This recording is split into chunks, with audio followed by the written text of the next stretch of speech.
Sai e entra. Bom, gente, então, antes do intervalo, a gente falava a gente falou de escala, falou de alfa, enfim, a gente vai poder ter a oportunidade de exercitar isso ao longo dos... Um pouco mais adiante, quando a gente fala de análise fatorial, vou trazer isso de volta. E agora eu queria falar um pouco para vocês sobre o tema que encerra aqui a nossa discussão sobre pesquisa. E depois a gente vai falar sobre a parte de tratamento de dados, né?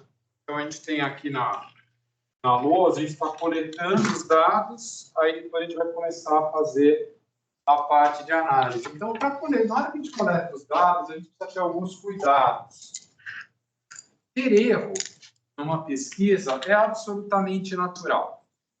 A diferença é que tem um erro que a gente controla, porque no final do dia, a amostra sempre vai ser uma representação imperfeita da população.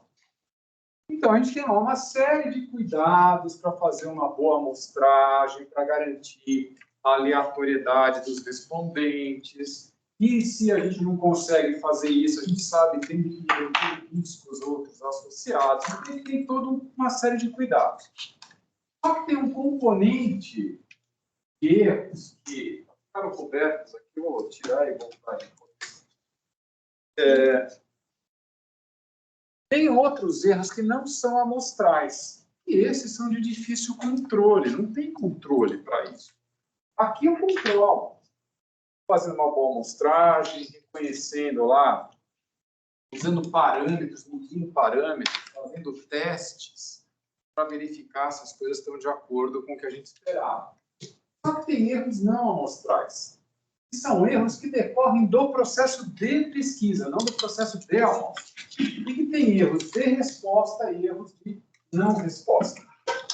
Quando o sujeito não responde, de certa maneira, ele gerou ali um mistério, ele deixou aberto, alguma coisa ficou no meio do caminho. Acaba afetando o meu resultado. Eu tenho que tomar decisão com relação a esse respondente. Às vezes eu faço um questionário, chega lá no fim, tem 4, 5 perguntas que a pessoa não respondeu. O que eu faço? Como é que eu trato esses critérios? Então, isso acaba sendo um erro, porque eu vou ter que tratar isso. Tratar tem várias possibilidades. Eu posso excluir o registro, posso trocar pela média, posso colocar um outro número. De qualquer maneira, não é a resposta original, sou eu tratando uma não resposta. Isso vai induzir ele. Tá? A outra questão são os erros ligados a erro de resposta mesmo. E esse erro acontece na hora que eu faço a pesquisa, eu posso formular. A gente está aqui falando, olha, faz a pergunta, não põe E na pergunta, tira a ambiguidade, porque tem coisas que você consegue resolver, fazer uma pergunta boa, fazer boas perguntas, fazer a pergunta certa, ter as medidas corretas. Então, a medida correta, por exemplo, se você vai usar intervalo para dar a idade, você não pode escrever 15 a 18 anos, depois uma outra faixa 18 a 25, porque se eu tiver 18, eu vou responder na primeira ou na segunda.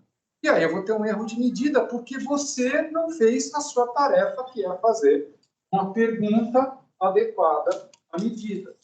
Erro em relação ao tipo de população que você está tratando, que você está considerando, e, evidentemente, com relação à amostra. E depois, erro na análise dos dados. Vou voltar para aquele exemplo da dummy. Então, tem lá uma dummy de gênero que está 1 e 2. Eu não trato isso com uma variável categórica, faço uma regressão e tiro conclusão. Está errado, a análise está errada. Você não interpretou a variável da forma correta para codificá-la e poder fazer a análise. Então, esses erros do pesquisador, eles são passíveis, vamos chamar assim, de serem administrados por tudo que a gente viu nos nossos últimos encontros. Aí podem ter situações que isso aqui está tudo certo, só que eu preciso de alguém que vai fazer a pesquisa. Esse alguém vai interpelar você na saída do INSPER, na porta do metrô, na saída da loja, em algum lugar. E aí, é o entrevistador que escolhe o respondente. Vocês lembram do caso lá de líder? Lá do saco de lixo? Como é que eles escolhiam os respondentes? Ninguém falou para a pessoa ficar lá na porta do Sendas e escolher todo mundo que tivesse de camisa vermelha, por exemplo. Não foi esse o critério. Eles estavam fazendo uma entrevista por interceptação, e aí tem um pesquisador, as pessoas estão saindo, tem um jeito que você pega o 30º, então você conta 1, 2, 3, 4, 5, chegou no 30º, você pega. Aí você de novo, pega o 30º. E se o cara não fizer do 30º em 30º, pegar um atrás do outro, ou pegar, se você pede que o cara tenha que ter carrinho de compra saco de lixo, que era o caso da Delivery, e aí o entrevistador fala, tem pouca gente com saco de lixo, eu preciso fazer 100 entrevistas, deixa eu pegar qualquer um, né, e perguntar para ele como seria comprar. Então, tem um erro de entrevistador que tem a ver com o tipo de respondente que ele pode, se ele vai selecionar, o jeito de perguntar, o jeito de registrar a pergunta, pode registrar no lugar errado, na casinha errada. Ou pode ter até questões de má fé. Em campo, quando você tem entrevistador, tem muito trabalho de supervisão. É você garantir que as coisas estão acontecendo como elas estão planejadas. Porque, às vezes, você tem que entregar sem questionar, sem respostas, e aí o pessoal fabrica sem respostas. Mas tem que ter supervisão para garantir isso.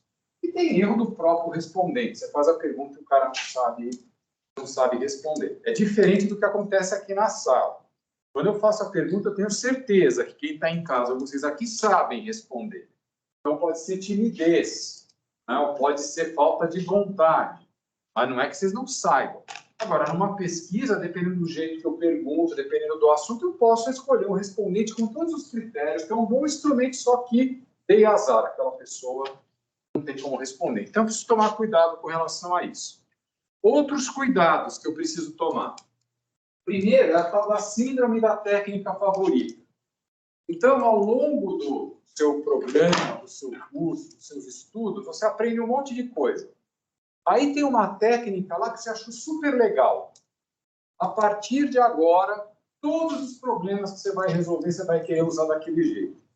Para evitar isso, por exemplo, em Marketing 2, antes a gente aceitava a APS de Marketing 2 com análise de cluster, né, que é a segmentação, que vocês vão ver, fatorial e mapa perceptual. A partir desse semestre, a gente exige que seja uma técnica que a gente vê em Marketing 2. Porque vocês acabam ou gostando de segmentação, ou ela é mais intuitiva, etc., porque vocês querem fazer esse tipo de exercício lá na frente. E no final do dia, né, precisa exercitar outras técnicas. A gente acaba criando, né, técnicas que a gente gosta mais, ou que a gente tem mais habilidade, mais afinidade, e a gente quer resolver desse jeito. Não é porque eu tenho um martelo, que é a técnica, que eu vou pegar um parafuso e vou botar na parede um parafuso com martelo. Para pôr na parede um parafuso, eu preciso de outra ferramenta, outra técnica.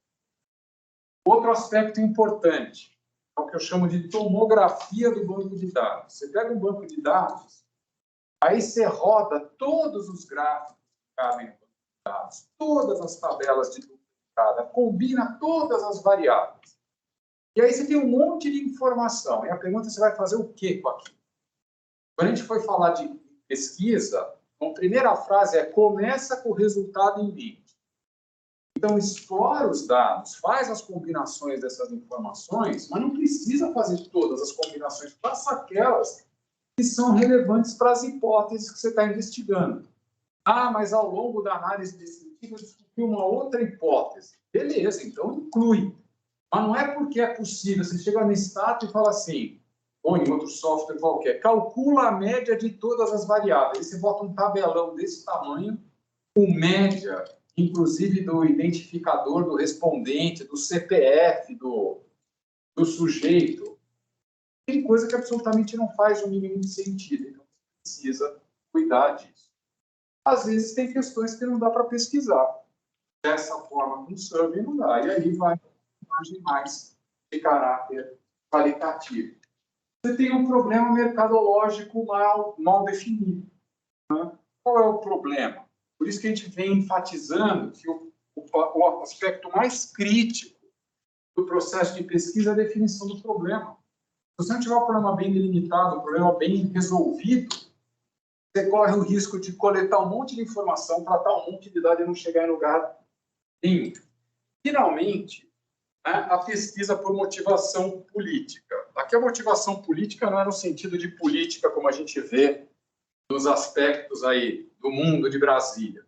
Aí está falando de política dentro da organização. Alguém fala, vamos fazer uma pesquisa para mostrar que... Pronto, já começamos com o pé esquerdo. A gente faz a pesquisa para testar alguma coisa, que pode ser que mostre alguma outra coisa. Então, às vezes, a pesquisa acaba indo um pouco para esse lado, né? As pessoas acabam fazendo pesquisa para agradar quem pediu e não necessariamente para resolver o problema, porque às vezes é ruim, né?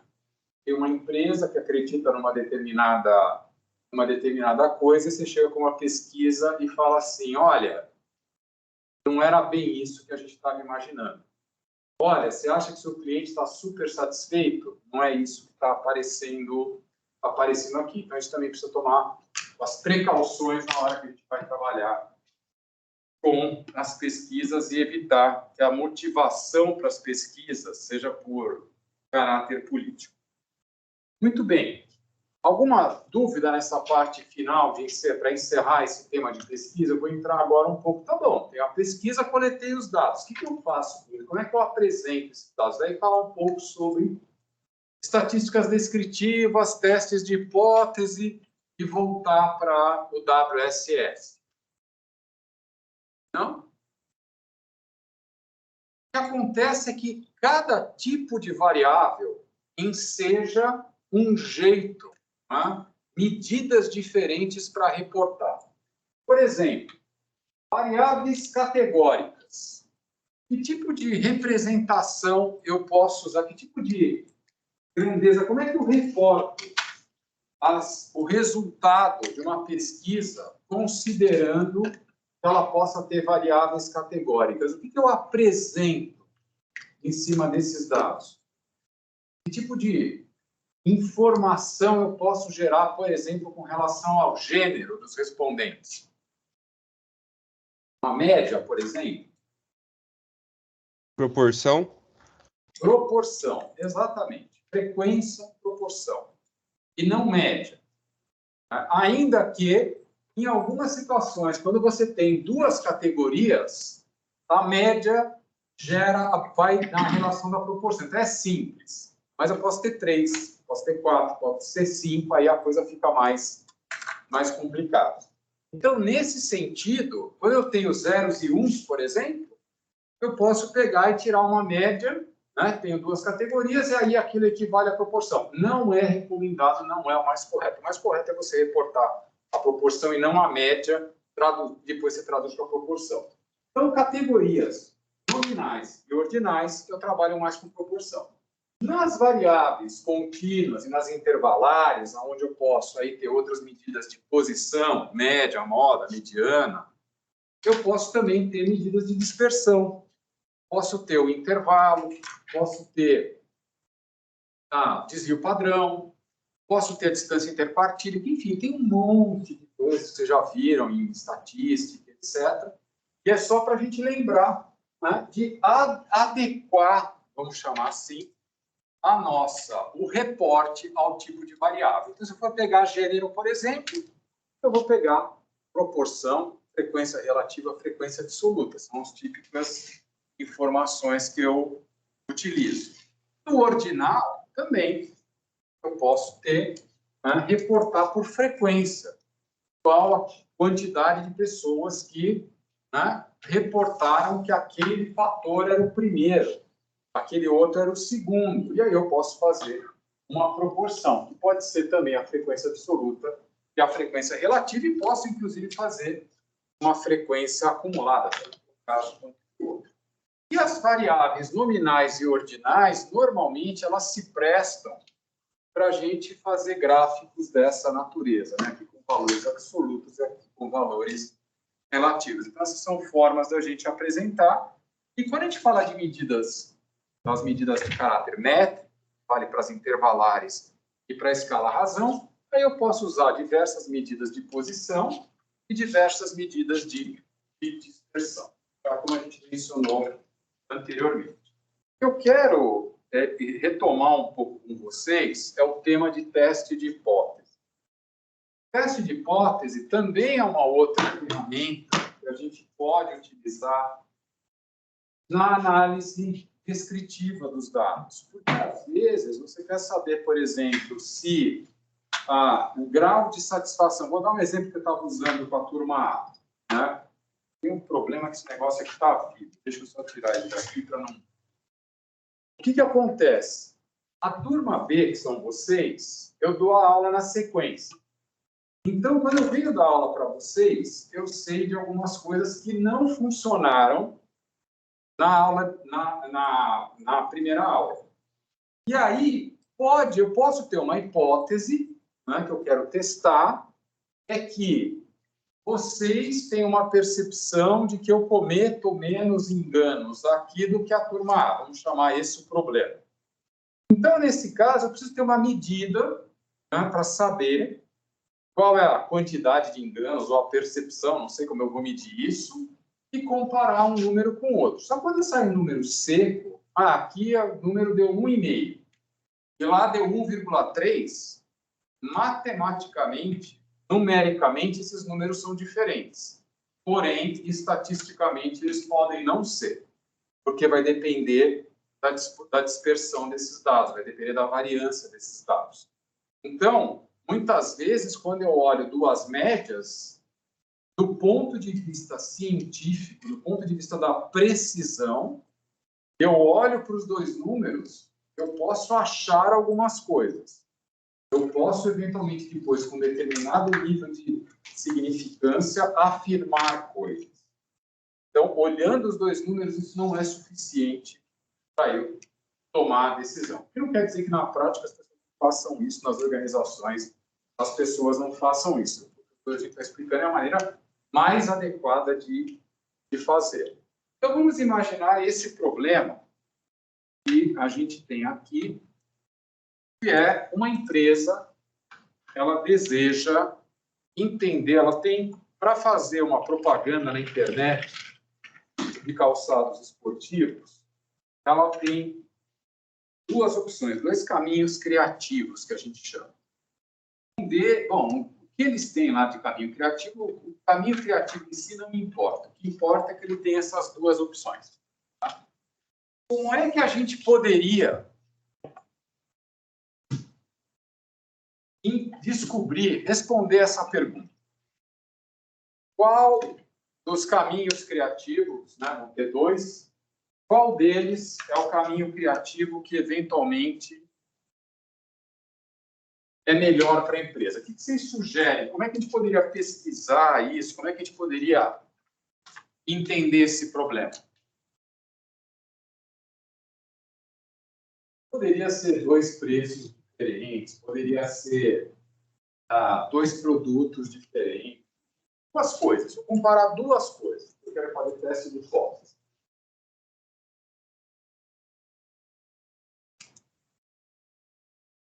O que vocês sugeririam se esse fosse um problema para vocês resolverem? Como é que eu coleto os dados? O que eu faria?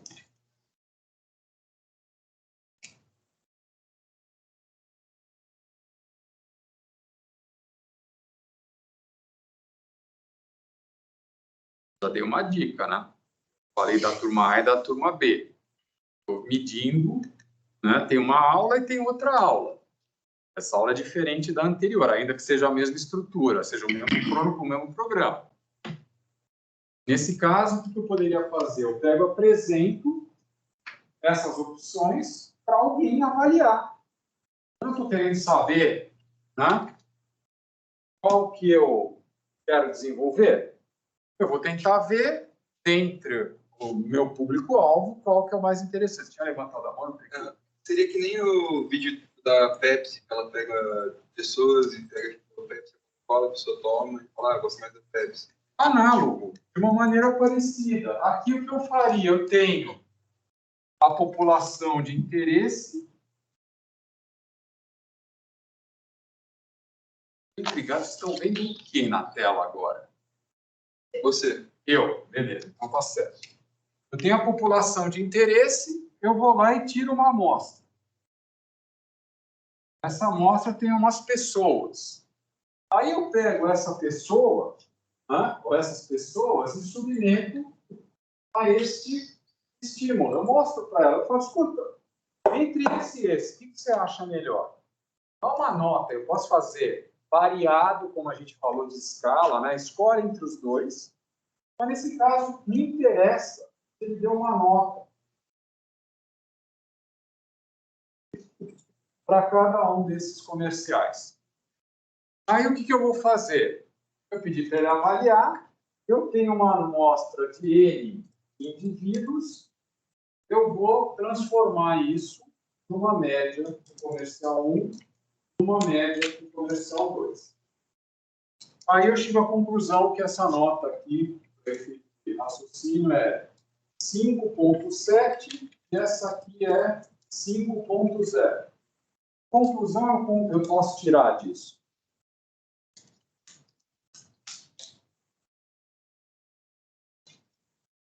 Primeira amostra. Na realidade, eu estou usando dentro da mesma amostra, então não tem como diferença, né, nos respondentes. Mas eu tirando essa informação, poderia afirmar que, então, esse comercial é melhor. Iria para a empresa. Qual nesse aqui? A gente vai ter que testar e Isso. Eu vou, a princípio, pelo jeitão, parece que. Só que quando eu olho só a média, eu não estou vendo como é que esses dados estão dispersos. Essa média, a média pega um conjunto de dados e traduz numa informação. Então, eu estou comparando um monte de informações, numa comparando com a outra. E o resto? Aí eu vou usar outros tipos de ferramenta. Eu vou olhar, por exemplo, posso olhar o desvio padrão para ter uma ideia de quais dados estão mais dispersos, mas efetivamente eu posso fazer aqui um teste de hipótese. E qual que é a hipótese nesse caso? Normalmente a gente trabalha com a hipótese nula e a hipótese alternativa. A hipótese nula, nesse caso, seria que as médias são iguais.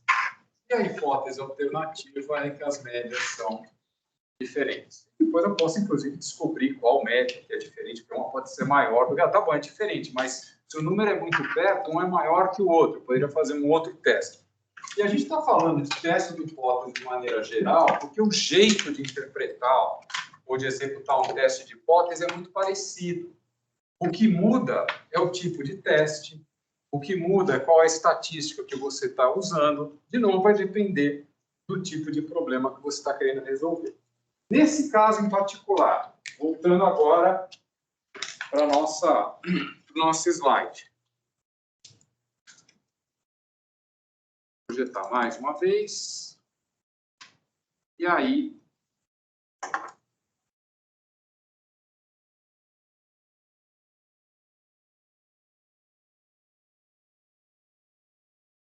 pronto.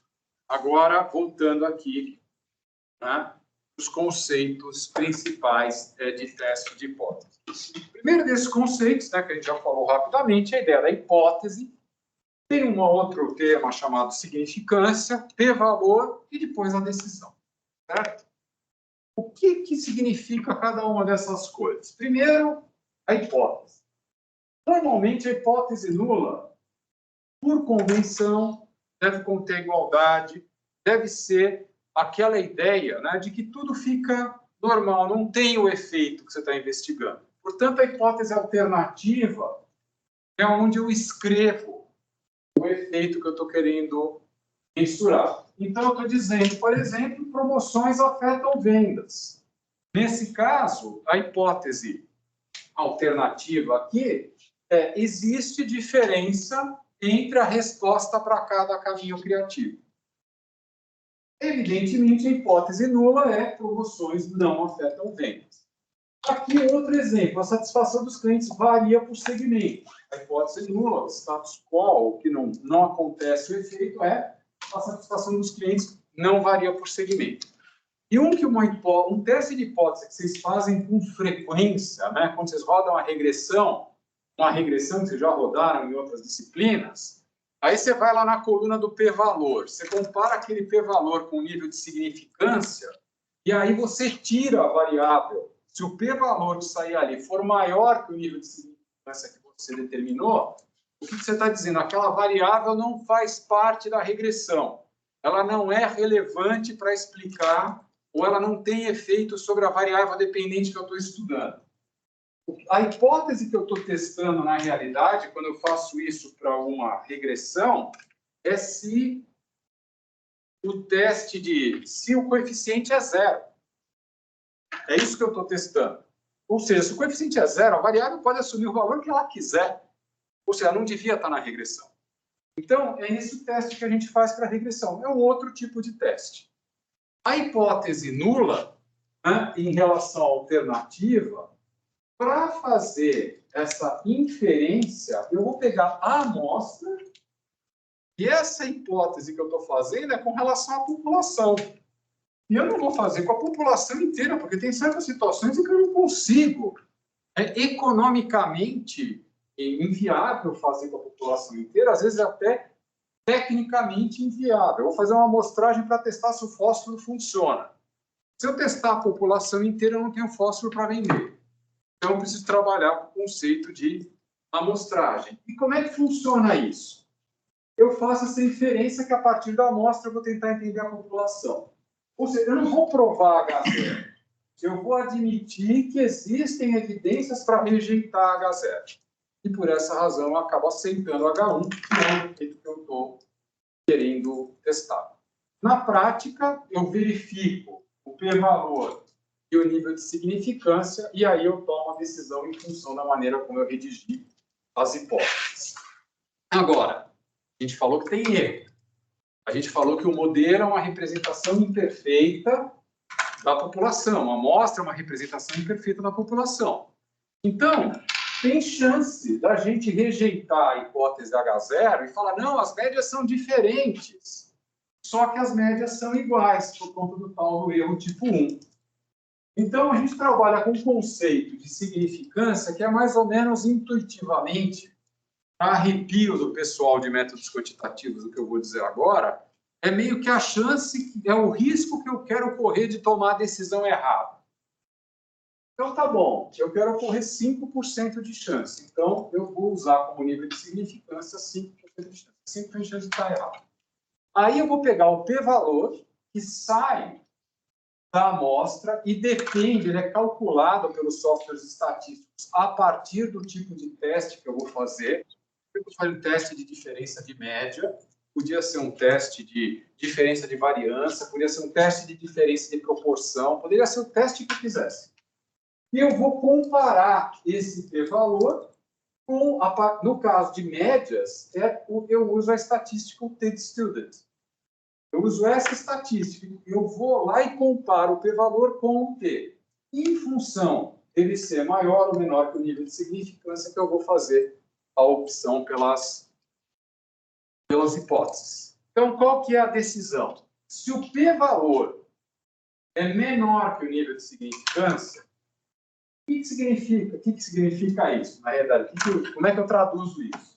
A chance de rejeitar o H0 sendo o H0 verdadeiro é menor que aquela definida como aceitável. Por essa razão, eu rejeito o H0, ou seja, aceito H1. Em outras palavras, se o p-valor é menor do que o nível de significância, o efeito que eu estou medindo existe. As médias são diferentes, por exemplo. Do outro lado, se o p-valor é maior que o nível de significância, ocorre o oposto, eu aceito H0, ou seja, não há indícios de que haja diferença de média. Eu entendo que esse é um crash example, vamos chamar assim, um exemplo rápido de coisas que vocês já viram, mas que é importante vocês começarem a refletir. A gente não vai usar muito p-valor nessas próximas entradas, então, não p-valor, testes de hipótese, mas eles vão surgir para alguns aspectos dentro de análise fatorial, dentro de análise de clusters, e depois, no Marketing 2, eles vai voltar com tudo. Então, nesse sentido, é bom a gente refrescar esses exemplos. Voltando para o nosso exemplo, na realidade, vou refrescar esses conceitos. Voltando para o nosso exemplo, né? Eu fiz a pesquisa, coletei os dados, e aqui eu já estou entrando um pouco na apresentação lá dos dados. Nesse caso, eu tenho um conjunto de respondentes, eles deram uma nota, eu não estou interessado em nenhuma outra variável, e eu estou apresentando aqui as descritivas desses dados. Nessas descritivas, por conta de um meio de um comando chamado summarize, no Excel vai ser outro, no R vai ser outra coisa, no eViews, enfim. Mas o que eu estou mostrando? Média, desvio padrão e o range, o mínimo e o máximo. Batendo o olho aqui, você olha e fala, nossa, pensando bem, ligeiramente, né, esse intervalo parece que ele é menor do que o outro. Até aí, é uma informação. O que eu vou fazer com isso? Nesse caso, não sei se tem muita coisa para fazer. A média do comercial 2, numericamente, é maior do que a do comercial 1, assim como é a dispersão. Então, eu não posso, a princípio, sem fazer o teste, não posso fazer uma afirmação evidente que pode estar acontecendo. E aí eu vou fazer um teste T, como é no caso do teste de diferença de médias, tá? Porque é o que a gente está vendo aqui, mas poderia ser, como eu disse anteriormente, qualquer outro teste. Essa é a saída do teste do T no STAR. Tá? A minha pergunta para vocês é, como é que eu interpreto isso aqui?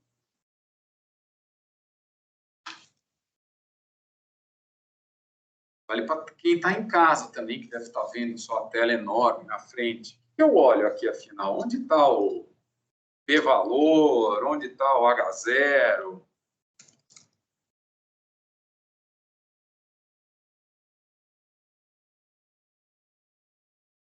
que está faltando aqui para tomar a decisão? Eu faço o quê? Eu comparo o quê com o quê? O que eu comparo para tomar a decisão? A gente acabou de ver agora. Vamos lá, gente. Ânimo, está acabando a aula já. Então, é o nível de significância e o p-valor. Eu preciso desses dois sujeitos para tomar a decisão. Onde está o nível de significância? Estão vendo em algum lugar?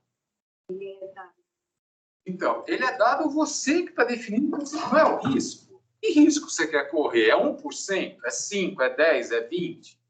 Depende. Tem gente que toma decisão sem nenhum nível de significância. Está correndo risco, é tudo aleatório. Se der certo, deu certo, eu não sei porquê, mas está tudo bem. Então, vamos definir aqui como nível de significância. Pontinho, acho que fica menor nesse computador. O nível de significância é 5%. Então, uma parte do problema a gente já resolveu. É 5%. Eita.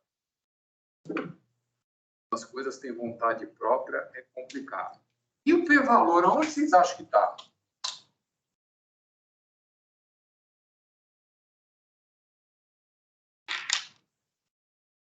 Baixo. Lá embaixo. Lá embaixo. Um dos três. Tem que ver a... Exatamente. Então, a gente pega aqui, ó. Pegando marca-texto. Aqui, ó. Esses são os p-valores. E aqui, na realidade, como é o teste, já sai o teste de status, é mais robusto, etc., etc., ele não apenas testa, né, se a média é igual, né, o que seria a média ser igual? A média ser igual seria essa hipótese. Agora que esse barulho é da minha máquina e eu preciso descobrir aonde eu preciso ligar esse treco, mas tudo bem. Será que é mensagem do Teams ou é e-mail? Não, não é do Teams, é e-mail, mas a última vez que eu chequei eu não vi esse e-mail aberto. Esse é o problema. Alguém está vendo algum e-mail aberto? A minha idade não me interessa. Ah, tá no Chrome. Deve estar ali no Chrome. Tá Ah, bem. Olha, aí. como trabalhar com Obrigado. Já me resolveram o problema das notificações, resolveram o problema do e-mail, já só falta o p-valor. Beleza. Aí a gente tem aqui, então, no caso do p-valor, né, a gente tinha aqui a mensuração do p-valor embaixo. E aí, o que acontece? Eu tenho a hipótese aqui, como ele, na saída do Stata, o que ele acaba fazendo? Ele acaba pegando e testando uma hipótese que é as médias serem iguais é pela diferença. Aí ele testa uma alternativa. A diferença é menor que zero, a diferença é maior que zero. Se eu quiser fazer só o teste de hipótese de diferença, que nem a gente fez aqui, eu vou olhar aqui, ó. E aí eu descubro, eu só posso afirmar que são diferentes, eu não sei qual é maior, qual é menor. Olhando esse p-valor que está aqui com nível de significância, o que eu posso dizer?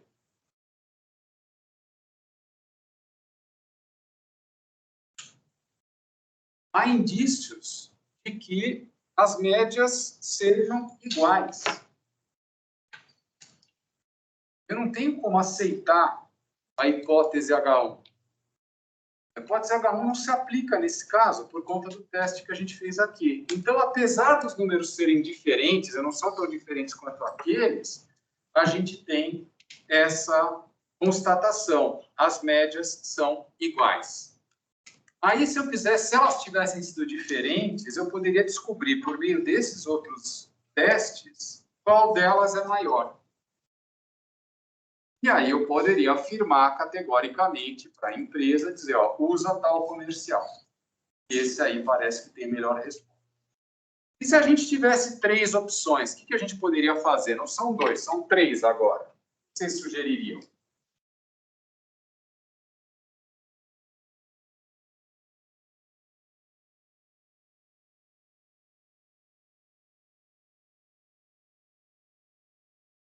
O que aconteceu? Então, mas se eu tenho 3, eu faço um monte de teste 2-a-2. É uma possibilidade, não é? Um monte de teste 2-a-2. Não se preocupe, não precisaremos fazer testes 2-a-2. Porque existe uma técnica chamada análise de variância, que a gente vai ver em Marketing 2, que é um teste generalizado para diferença de médias quando você tem mais do que 2 médias. Então, a gente vai ver em Marketing 2, ANOVA. Eu vou falar de ANOVA quando a gente estiver falando de segmentação. Quando a gente estiver falando de segmentação, eu vou falar de ANOVA, mas a gente vai ver ANOVA em Marketing 2.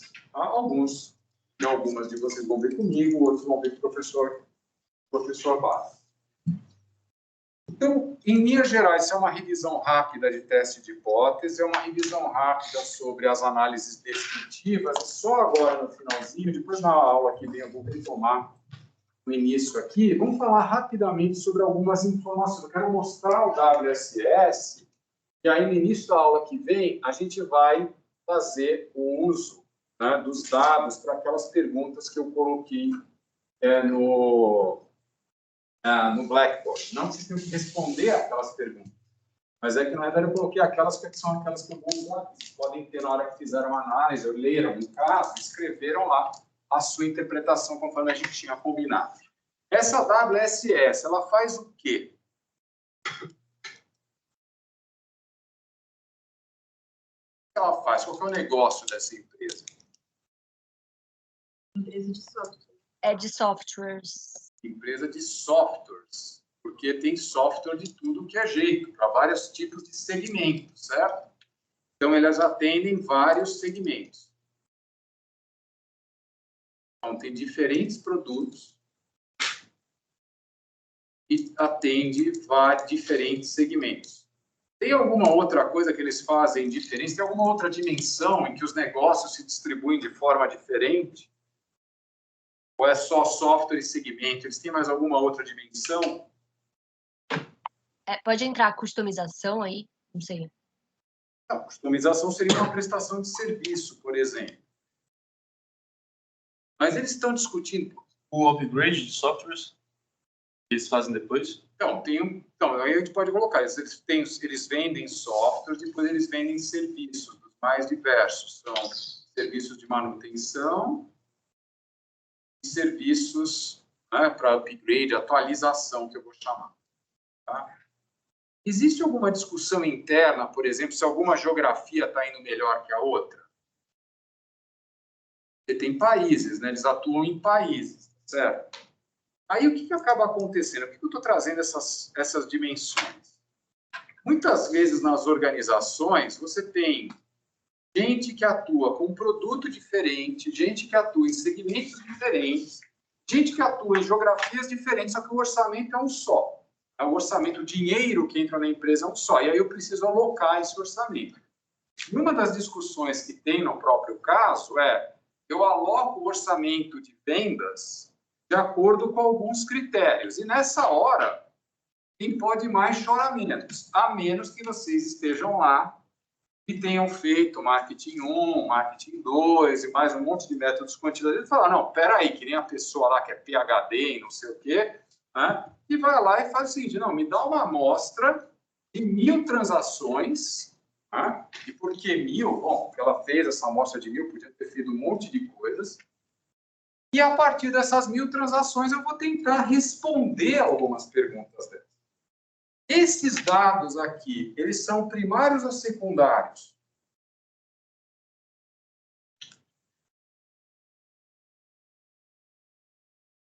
Cara chato, né? A gente já foi dado secundário faz um Eu acho que são primários, não sei. Por que primários?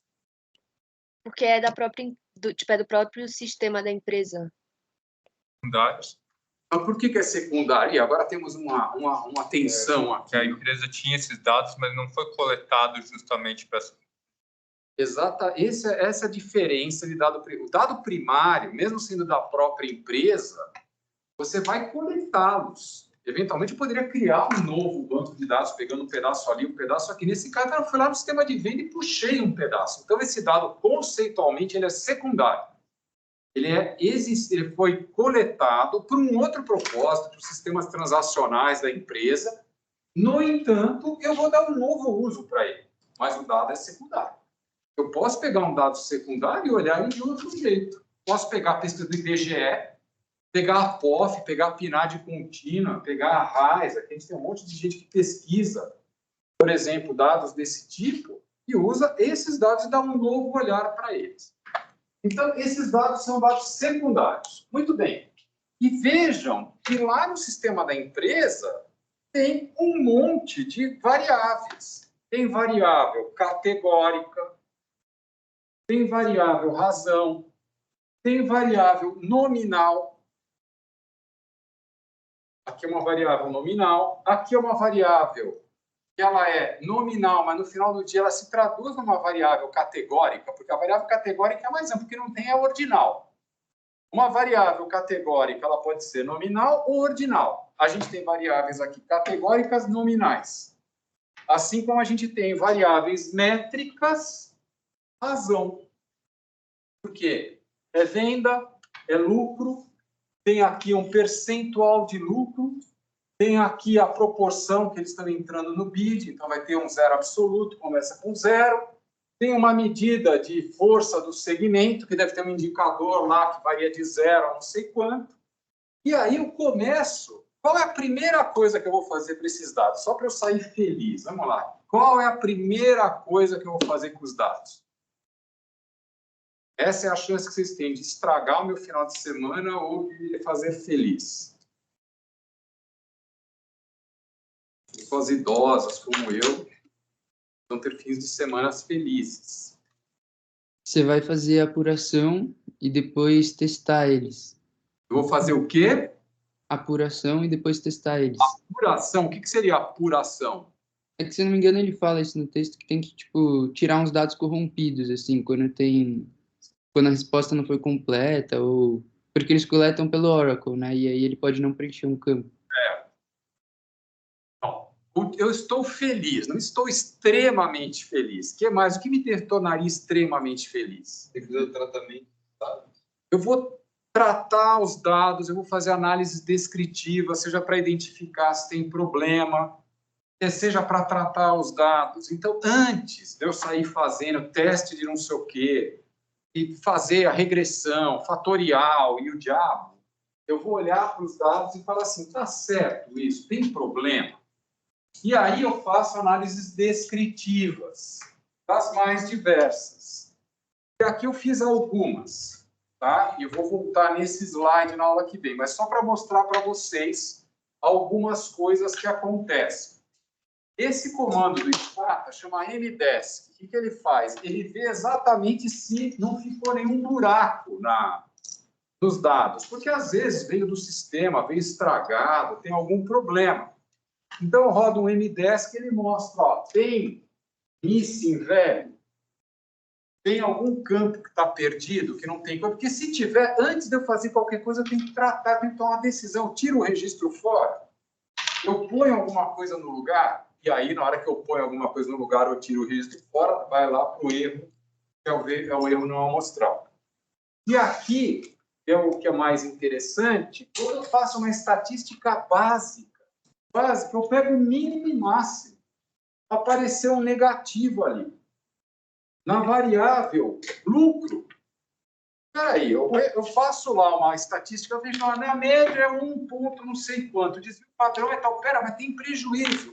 Aí eu posso falar assim, como pesquisador, quem quer resolver o problema, eu falo, deixa eu ver quem são esses caras.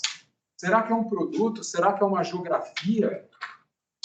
Aí eu começo, pelas descritivas, a avançar em outros caminhos e resolver, eventualmente, alguns problemas. Aqui, talvez, eu não me desse conta de que tivesse quem são esses caras que estão no prejuízo. Será que é de um cara específico, é de um segmento, é de uma geografia, de um produto? E aí eu começo, a partir desses dados extremamente simples, por meio da descritiva, já resolver algumas questões. No encontro que vem, eu vou retomar a partir daqui. Eu vou, depois, também no encontro que vem, mostrar no Stata, né, como é que vai gerando esses comandos. Eu tenho colocado, os comandos estão aqui, e normalmente vocês gostam de escrever o comando. Eu, de novo, por uma questão de idade, eu gosto de menu. Então, eu vou lá no point and click. Porque aí a minha memória não precisa guardar. A memória de vocês ainda está sendo preenchida, então dá para guardar comando. A minha já não cabe mais. Precisa comprar uma extensão, um plano extra do Google aqui para aumentar o storage, mas não funcionou ainda. Então, a partir da aula que vem, a gente começa, na quarta-feira, a gente começa por aqui. Obrigado, bom final de semana. Passarei o fim de semana feliz. Vocês acertaram, chegaram ao próximo. Não me estragaram este final de semana. Veremos o próximo. Professor, você solta os slides para a gente dessa aula também, por favor? Essa é a pontuação de descritiva, né? Vou colocar assim, pode deixar. Tá, obrigada.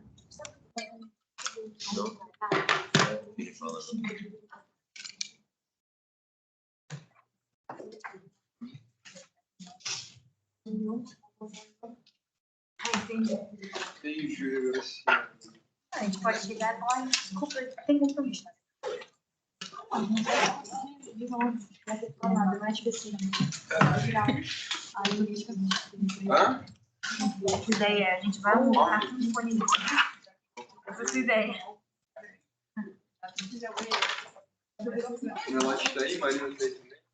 Ela está aí, Marina está aí também. Eu?